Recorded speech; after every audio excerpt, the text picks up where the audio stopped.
What do you reckon? Boostagram time. Boostagram time. Well, we had a quite a big one this week. Cool. Did have James Cridlin on. So That's right. that helps having someone interested in the 2.0 space. People get into it. Mm-hmm. So I'm just ordering these via when they came in, not via how much. Cool. It's because there was too many that came in. So Kyle Haber from the host of the Intergalactic Boombox podcast. Pretty good. There's our friend who is very good at voice acting. He says, showing some sats love. Booyah! So he sent... overall, it's weird because I think Cast-O-Matic, we haven't used it ourselves yet. I'm trying to use it on my brother's phone. I think they were having a problem with multiple boosting. So they were pressing the button. It wasn't going through, and so they pressed it again. This actually happened a couple of times for us, so thank you very much, Carl. I'm not sure if you wanted to send through 2,000 instead of 1,000, but hey, much appreciated. Adam Curry, newpodcastapps.com plug. Yes, that's really helpful, that website, if you're going onto it. I believe they're going to be updating it soonish as well. There's some talks about that. 5,000 sats sent using Curocaster. Dave Jones, great episode with James, really loved it. Big one, 21,161 very using nice. Cast-O-Matic. Thank you, Dave. Much nice. appreciated. I've basically sent more than that back to you right now, so enjoy. We've got Oscar Merry from Fountain FM. Looking forward to this one. 2,222 using Fountain. Thank you, Oscar. And then great interview. Really enjoyed this one. Also found the ducks very soothing. And then duck emoji 7777 using Fountain. Yeah, that. Man, honestly, sometimes I listen to ours and I'm like, fuck, this audio quality is really good. I really love it. Like, I love the atmosphere. I love it, whatnot. Yeah. And then last night, they played a snippet from it on the Podcasting 2.0, me talking about how I first found them and thought it was a scam and thought Adam was going to send, like, me Bitcoin for putting it on. And when I listened to the clip he took from ours, I was just like, oh, man, that is fucking awful. Like, that sounds so bad. I alternate, man. I alternate between our Wait, how you feel about the audio quality? Yeah, I really do, man. I really, like, some days I'm just think it's great. Other days, awful. I don't know.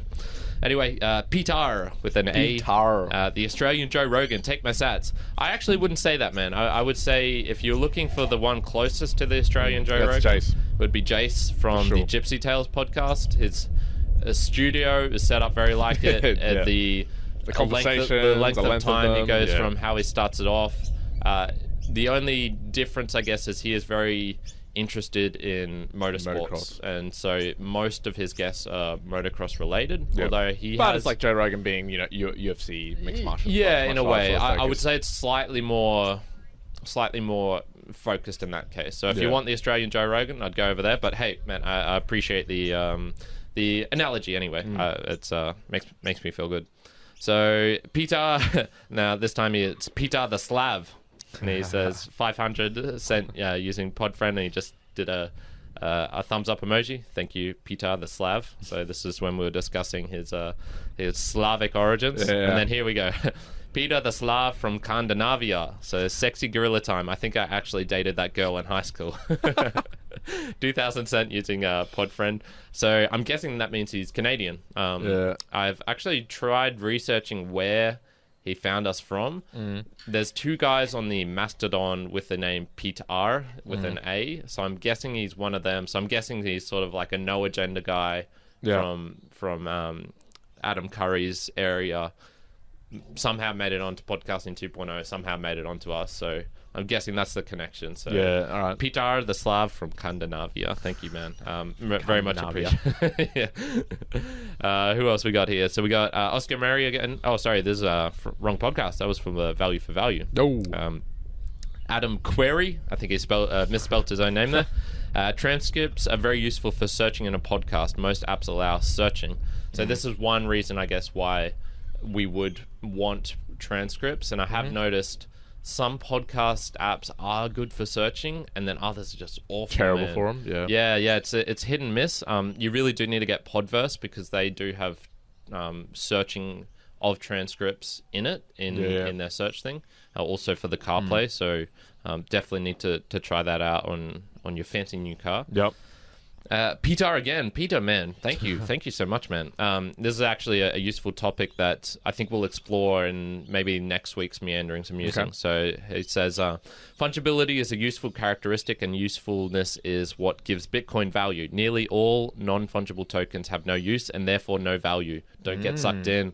NFTs are a fad. Ooh. I'm more inclined to his point of view. I think you might be on the opposite end. For me, in a very general statement right now, I'll say the way I'm going to... I haven't started playing with NFTs yet. I do plan on doing that. Yep. And playing is the correct word. Yeah. The way... All the things you've told me, all the things I'm seeing online, it makes me think like this could be a fun thing to play around with, but like long term and in terms of the risk of getting fucked over... I definitely want to treat this carefully and more as a play thing.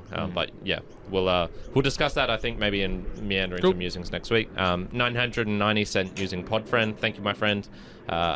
Maybe Juan will learn his lesson and not do it. And that's it. So Good. Thank you, everyone. Man, very, very much appreciated. And Lots of Boostagrams. Very cool. It's perfect for feedback because it's like... We've got a new topic to talk about for next week's episode, Exactly. and it'll be a good one. And it's something that'll be useful. Peter was talking about it, so he might be interested in like, hey, this is why That's right, into yeah. the NFT space. This is why I'm not particularly, etc., etc.